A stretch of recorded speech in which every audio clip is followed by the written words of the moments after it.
Everyone, welcome to my channel JK tutorial. हम कर रहे हैं क्लास 6 के मैथ्स का चैप्टर 11 अलजेब्रा, जिसमें आज हम इसकी सॉल्व करने वाले हैं एक्सरसाइज 11.7। लेकिन उससे पहले जो मेरे चैनल पे न्यू है, मेरी वीडियो को फर्स्ट टाइम देख रहे हैं, वो इसे सब्सक्राइब करना ना भूलें। चलिए स्टार्ट करते हैं।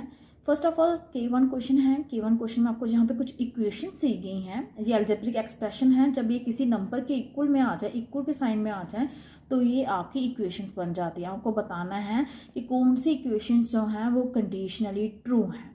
तो सबसे पहले आपको एक चीज़ बता दूं, इक्वेशन कंडीशनली ट्रू कब होती है?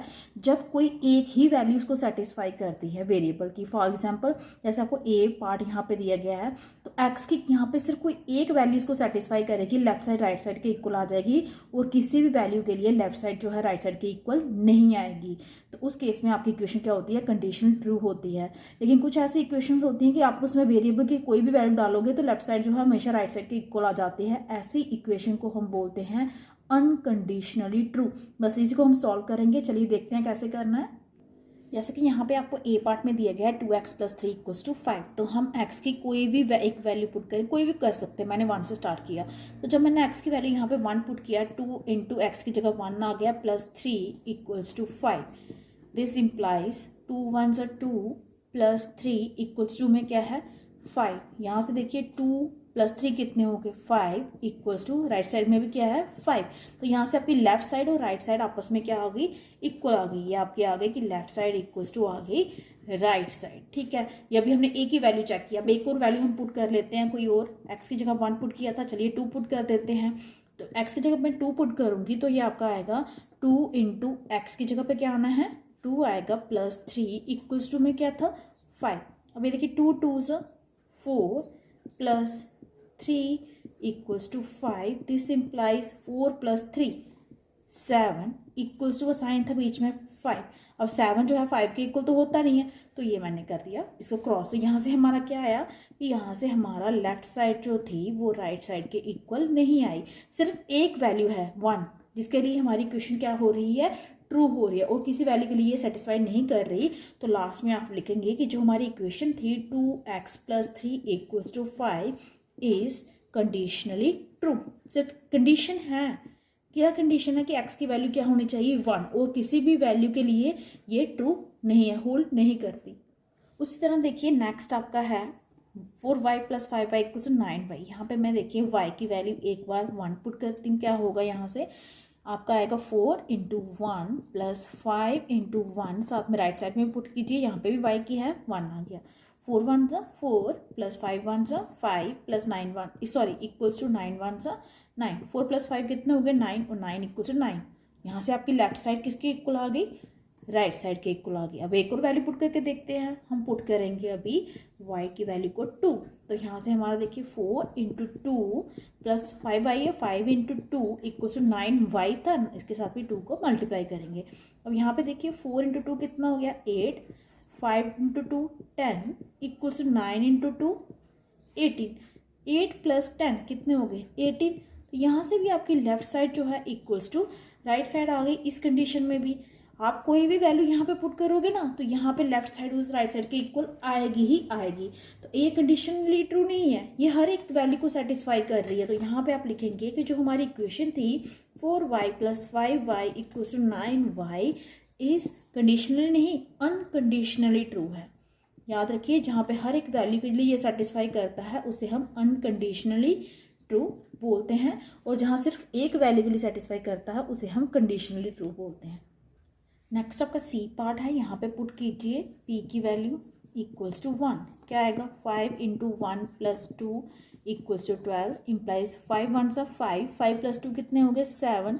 लेकिन 7 जो है वो 12 के इक्वल नहीं होता, तो यहाँ पे 1 वैल्यू के लिए हमारी लेफ्ट साइड राइट साइड के इक्वल नहीं आई। अब पुट कीजिए दूसरी वैल्यू, पुट कीजिए p = 2। ठीक है, तो 5 × 2 + 2 = 12। दिस इम्प्लाइज 5 × 2 कितना हो गया? 10 + 2 = 12। 10 और 2 कितने हो गए? 12। तो ये आपकी लेफ्ट साइड भी 12 आ गई, सॉरी ये =2 में आएगी, =12, क्योंकि दोनों साइड आपस में इक्वल आ गई। तो यहाँ से आपकी लेफ्ट साइड जो है = राइट साइड आएगी। लेकिन एक बहुत सारी सिर्फ एक ही वैल्यू के लिए आएगी। आप कोई भी वैल्यू पुट करोगे ये लेफ्ट साइड राइट साइड के इक्वल नहीं आएगी। तो इस कंडीशन को हम क्या बोलते हैं कि इट इज क्या आएगा? Conditionally true. ये जो हमारी गिवन इक्वेशन थी वो क्या है, कंडीशनली ट्रू है। अब यहाँ पे देखिए, यहाँ पे 6x minus 2s equals to 4s। Put कीजिए s की वैल्यू 1, ये आएगा 6 इंटू 1 6 आएगा, माइनस 2 इंटू 1 2 ही आएगा, और यहाँ पे 4 इंटू 1 4 ही आएगा। 6 माइनस 2 कितने होते हैं 4, राइट साइड में भी आपका 4 है, तो यहाँ से आपकी जो है लेफ्ट हैंड साइड जो है equals to right hand side आ गई। अगेन एक और वैल्यू पुट करके चेक कर लेते हैं। पुट कीजिए s इक्वल्स टू 2, ये आएगा 6 into 2 minus 2 into 2 equals to 4 into 2। 6 2 12, 2 into 2 4, 4 into 2 8। अब 12 माइनस से 4 की तो कितना होता है 8 equals to 8। Left side right side आपस में इक्वल आ गई। यहाँ से आपकी LHS इक्वल्स टू RHS आ गई। तो ये आपकी इक्वेशन जो क्या हुई, it is unconditionally true. Conditionally नहीं है, अनकंडीशनली ट्रू। ठीक है, अनकंडीशनली ट्रू है। नेक्स्ट आपका 9z plus 10z equals to 10z। ठीक है, तो यहाँ पे भी पुट कीजिए z की वैल्यू इक्वल्स टू 1। क्या आएगा 9 इंटू 1 9 प्लस z की जगह 1 इक्वल्स टू 10 इंटू 1 10। 9 प्लस 1 कितना हो गया 10 इक्वल्स टू 10। यहाँ से भी आपकी LHS और RHS आपस में इक्वल आ गई। अब पुट कीजिए दूसरी वैल्यू z इक्वल्स टू 2। तो ये 9 into 2 plus 2 equals to 10 into 2। Check कीजिए 9 2 18, 18 प्लस 2 कितने हो गए 20, और 10 2 भी कितने हो गए 20। तो यहाँ से भी आपकी LHS और RHS आपस में क्या होगी, इक्वल होगी। तो हर एक वैल्यू के लिए ये सेटिस्फाई कर रहा है। तो जो हर एक वैल्यू के लिए सेटिस्फाई करे उसे क्या बोलते हैं, अनकंडीशनली ट्रू। यहाँ पे कोई कंडीशन नहीं है ना, जो भी वैल्यू आप पुट करोगे उस हर एक वैल्यू के लिए जो इक्वेशन है वो आपकी ट्रू है, सेटिस्फाई हो रही है। नेक्स्ट आपका F पार्ट है 7f माइनस 3 इक्वल्स टू 11। ठीक है, तो यहाँ पे भी पुट कीजिए वैल्यू। पुट कीजिए पहले f की वैल्यू 1, तो क्या आएगा 7 into 1 7 minus 3 equals to 11 implies 7 minus 3 कितने हो गए 4, 4 इज़ नॉट इक्वल्स टू 11। तो यहाँ से आपकी LHS जो है वो RHS के इक्वल नहीं आई। अब पुट कीजिए f की वैल्यू 2। तो ये तो सामने दिख रहा है, जब एक वैल्यू के लिए भी सेटिस्फाई नहीं करेगा ना तो ये कंडीशनली ट्रू हो जाता है। Minus 3 equals to 11, 7 2 14 minus 3 equals to 11 implies 14 minus 3 कितने होते हैं 11। तो यहाँ से आपकी LHS और RHS जो हैं वो इक्वल आ गई। तो ये आपकी क्या हो गई, इट इज़ कंडीशनली ट्रू। तो ये आपका K1 जो पार्ट है ये सॉल्व हो गया है। तो याद रखिए अनकंडीशनली ट्रू किसके लिए होता है, जब आपकी हर एक वैल्यू के लिए सेटिस्फाई ना करे।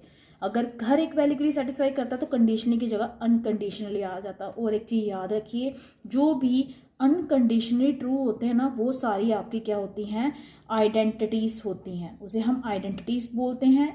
और आइडेंटिटीज़ में एक चीज़ याद रखिए, जितने भी हमने क्वेश्चन किए जैसे 6s minus 4s equals to 2s, ठीक है, मीन्स इनके साथ वेरिएबल लगे होते हैं, तभी ये आपकी क्या बनती है, अनकंडीशनली ट्रू बनती है। जितने भी हमने क्वेश्चन किए हैं, एक आपका किया 9z plus z equals to 10z, तो ये आपकी क्या होती है, आइडेंटिटीज होती है। क्योंकि यहाँ पे वेरिएबल जो हैं वो लगे हैं, दोनों साइड में होने चाहिए, तो ये आपकी आइडेंटिटीज बन जाती हैं।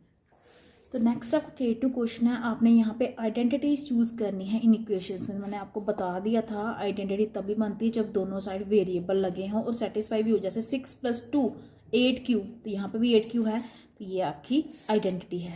ये नहीं होगी, ये नहीं होगी। यहाँ पे देखिए 9 और 4 13x, तो ठीक है ये 13x, ये भी सेटिस्फाई करेगी। 6 plus 7 6v plus 7v 13v है, तो ये है। तो आपकी आइडेंटिटीज कौन सी हैं, A, D and E part are your identity. हमें यहाँ से चूज़ करनी थी, ठीक है। अब K3 में देखिए, आइडेंटिफाई करनी है equation in which the highest degree of the variable is 1। तो हमने आपको ऑलरेडी बताया हुआ है डिग्री क्या होती है, वेरिएबल की पावर। तो आपने यहाँ पे आइडेंटिफाई उन इक्वेशन को करना है जिनकी वेरिएबल की डिग्री कितनी है 1। तो यहाँ पे क्या करना है, आइडेंटिफाई, ये तो होगा नहीं कि यहाँ पे x की वैल्यू कितनी है 2, ये डिग्री इसकी 2 नहीं है, ये है y है वेरिएबल और इसकी डिग्री कितनी है 1 है, तो ये आ गया आपका। और कौन सा, इसकी डिग्री 3 है, ये नहीं होगा। c की पावर 1 है, ये होगा आपका। r की पावर 2 है, ये नहीं होगा। l की पावर 1 है, तो ये होगा। तो आपके कौन कौन से आपकी इक्वेशंस हैं जिनकी डिग्री 1 है वेरिएबल की, B, D and F part, ठीक है। नेक्स्ट देखिए, fill in the blank such that the statement become equation. इस तरह से आपने फिल करना है इन ब्लैंक्स को कि जो स्टेटमेंट है वो आपकी क्या बन जाए, इक्वेशन बन जाए। तो यहाँ पे देखिए आप कोई भी वैल्यू यहाँ पे पुट कर सकते हैं जो इसको सेटिस्फाई करे। ठीक है, कैसे करनी है, जैसे मैं 1 पुट करती हूँ, 12 1 सा 12। ठीक है, अब 12 में से क्या माइनस करूँ तो 2 आएगा, दैट इज 10। ठीक है, उसी तरह यहाँ पे 8 इंटू 1 8 प्लस 9 कितने हो गए 17। 1 पुट करते जाइए, 2 इंटू 1 2, लेकिन 2 में कुछ भी माइनस करूँगी तो 9 नहीं आएगा। ठीक है, फिर आप क्या करेंगे, 2 पुट कीजिए, 2 2 ज़ा 4, 4 में से कुछ भी माइनस करके 9 नहीं आता। 2 3 ज़ा 6, 6 में से कुछ भी माइनस करके 9 नहीं आता। 2 4 ज़ा 8, 8 में से भी कुछ भी माइनस करके 9 नहीं आता। 2 5 ज़ा 10, हाँ 10 में से 1 माइनस करेंगे तो वो आपका 9 आता है। ऐसी वैल्यू जो उसको सेटिस्फाई करे। यहाँ पे देखिए 3k माइनस 8। अब देखिए अगर मैं यहाँ पे क्या करती हूँ, 3 1 सा 3 माइनस 8 माइनस 5 आप लिख सकते हो, लेकिन पॉजिटिव वैल्यू बनाइए। 3 2 सा 6 6 माइनस 8 भी आपका -2 हो जाएगा।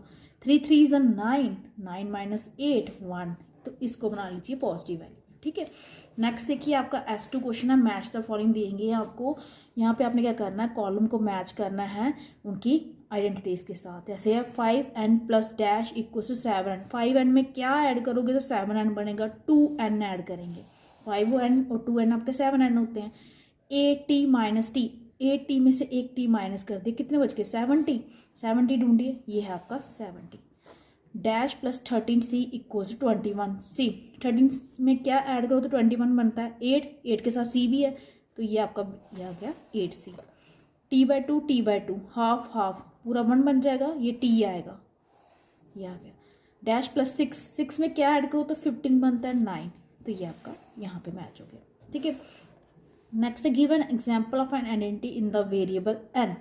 आइडेंटिटी का एग्जाम्पल देना है जिसमें वेरिएबल n होगा। ये अभी किया हमने, आइडेंटिटी बतानी है ना। 5n plus 2n equals to 7n। Identity तो वही होती है जिसमें दोनों साइड में वेरिएबल होने चाहिए। ठीक है, नेक्स्ट देखिए A1 क्वेश्चन है, cost of a pen is ₹x। किसी पेन का कॉस्ट x रुपीज़ है। Cost of 4 pen plus the cost of 5 pen is equal to the cost of 9 pen. 4 pen plus 5 pen का cost equal to 9 pen है। आपने इसकी mathematical statement बनानी है। ठीक है, वो क्या, वो जो मैथमेटिकल स्टेटमेंट है वो इक्वेशन है, अगर है तो क्यों है। ठीक है, चलिए करते हैं। अब A1 क्वेश्चन में हमें कॉस्ट जो है 1 पेन का कितना दिया गया है, ₹x। कॉस्ट ऑफ लिए कितने हैं, एक बार बोला है 4 पेन्स। 4 पेन्स का कितना हो जाएगा 4x।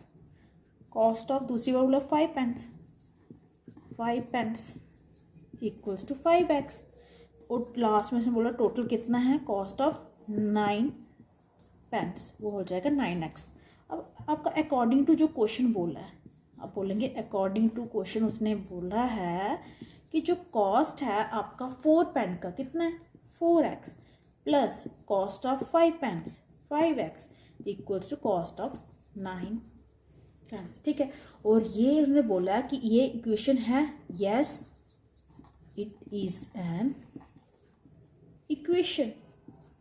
ये इक्वेशन है, लेकिन कौन सी इक्वेशन है, अनकंडीशनल इक्वेशन है। ठीक है, यहाँ पे क्योंकि कोई भी इक्वेशन जो होती है वो वेरिएबल होना चाहिए, तो ये है, आप सिंपल लिखेंगे yes it is an equation. अब यहाँ पे पूछता है वाई, बिकॉज इट इन्वॉल्व्स, इस इक्वेशन में क्या है वेरिएबल्स। तो लास्ट में लिख दीजिए क्योंकि इसमें क्या है, इस इक्वेशन क्यों है ये, क्योंकि इसमें वेरिएबल्स हैं। नेक्स्ट आपका A2 क्वेश्चन है, एक क्लास है 40 स्टूडेंट्स की, उसमें से number of girls is 2/5 the number of boys, 2/5 the number of boys. अब नंबर ऑफ बॉयज़ क्या है, उन्होंने बोला number of boys is x।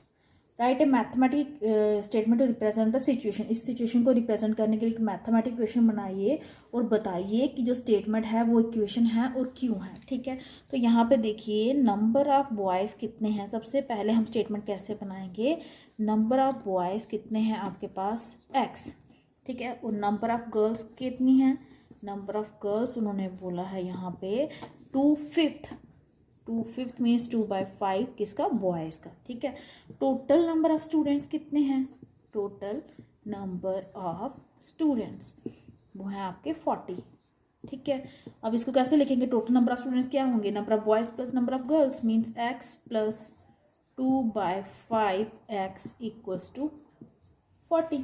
ठीक है, उन्होंने आगे पूछा था कि ये क्या स्टेटमेंट जो है ये इक्वेशन है, yes it is an equation. क्यों, इसमें भी वेरिएबल है, it is an equation because it involves variable. इसमें वेरिएबल है और वेरिएबल कौन है, x।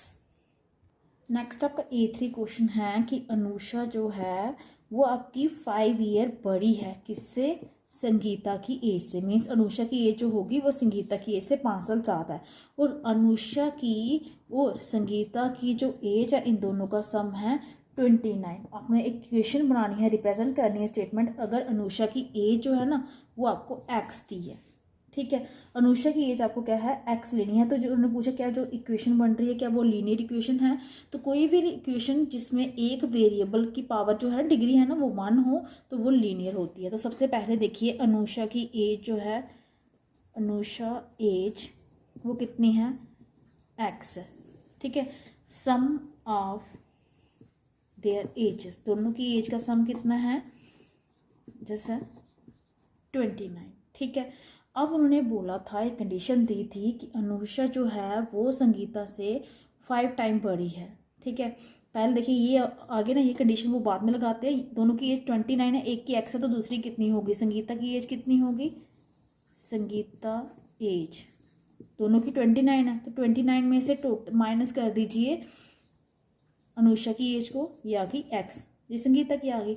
अब उसने बोला था अकॉर्डिंग टू क्वेश्चन आप लिखेंगे यहाँ पे कि हमें बोला गया है कि अनुषा की जो एज है, ये अनुषा की एज है वो संगीता की एज से 5 साल ज़्यादा है।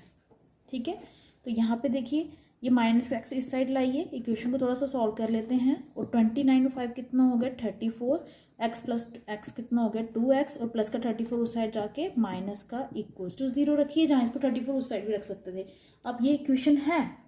ठीक है, उन्होंने पूछा था कि जो इक्वेशन बन रही है क्या वो लीनियर है, इसकी डिग्री देखिए कितनी, x की पावर कितनी है 1, तो लिखेंगे yes it is linear equation. Equation तो बन रही है और ये लीनियर भी है क्योंकि इसकी डिग्री कितनी है 1। जिसकी भी डिग्री 1 हो वेरिएबल की उसको क्या बोलते हैं, लीनियर इक्वेशन बोलते हैं।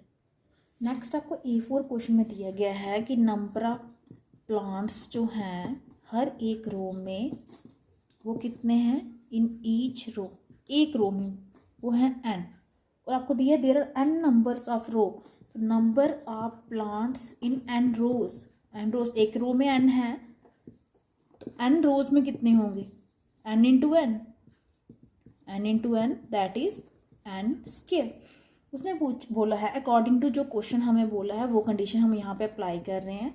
हमें इसने बोला है यहाँ पे 3 more than the total number of plants, 3 more than total number of plants कितने हैं n स्क्वायर। ठीक है, इक्वल्स टू 28। आगे इसने पूछा है इसकी इक्वेशन बनाई सिचुएशन की, तो क्या जो इक्वेशन बन रही है क्या वो लीनियर है। अब यहाँ पे वेरिएबल है n की पावर है 2, लीनियर के लिए तो 1 चाहिए। नो, आप लिखोगे no it is not a linear equation. अब आगे उसने वाई पूछा है, because degree of variable is 2। तो इसके साथ ही आपकी जो 11.7 एक्सरसाइज थी वो भी आपकी कंप्लीट होती है। आई होप कि आपको अच्छे से समझ आ गई होगी। अगर आपको मेरी वीडियो अच्छी लगी तो प्लीज़ लाइक कीजिए, शेयर कीजिए, चैनल को सब्सक्राइब कीजिए ताकि जो मेरी लेटेस्ट वीडियो हो आपको टाइम मिलते रहे। आज के लिए इतना ही, थैंक यू।